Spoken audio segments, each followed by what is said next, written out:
bỏ 5 triệu tưởng đi du lịch. Nhưng mà lại thức dậy ở phòng đi speaking. What places would you like to visit in the future?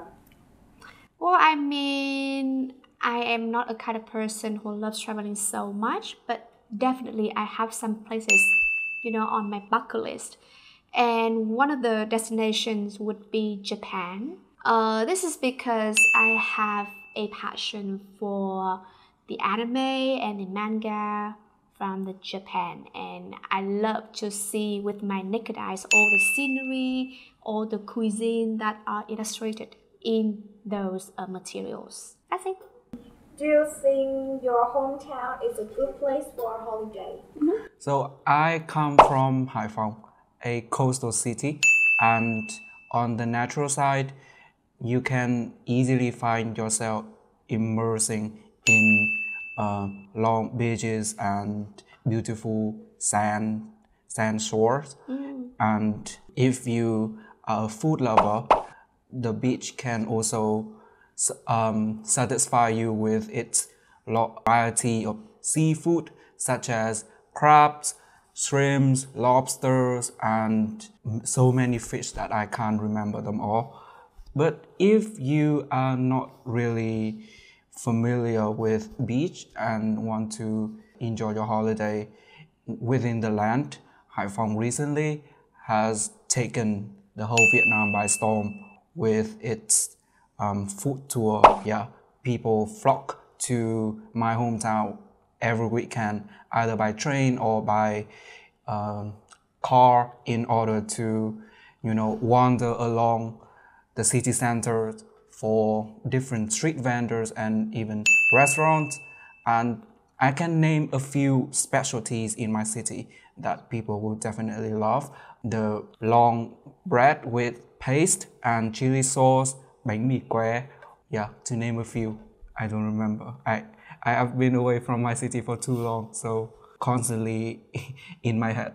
So yeah, if you both love natural resources, natural landscapes, and cuisines, my hometown is definitely at the top of your priority on your next travel.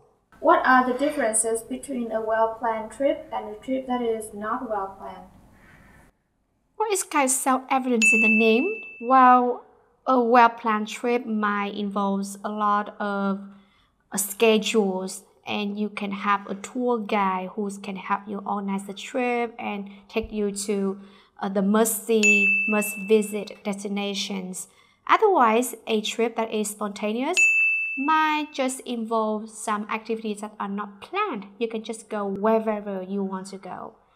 And for me personally, I would like to have a well-planned trip because I normally go with my parents to travel. So I don't think that my parents would love to, wandering around aimlessly without not knowing what to eat, where to go. So I interpret the word well-planned according to the complexity of the activity set and the extent to which people are involved in the preparations. So for example, if a trip is well planned, it means that the number of visitors and the number of places and activities are proportionate to each other. Yeah.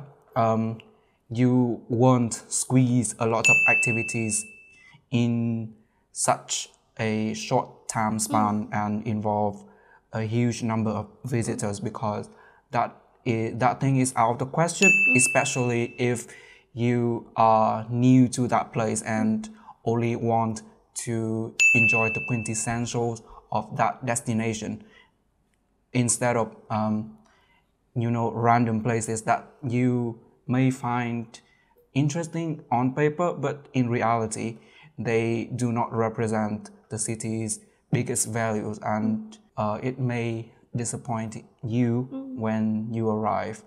And for a big family traveling, timing is very essential, and that's why well-planned trips must be prepared and executed very accurately, so that people may be happy and don't find traveling a burden. Yeah.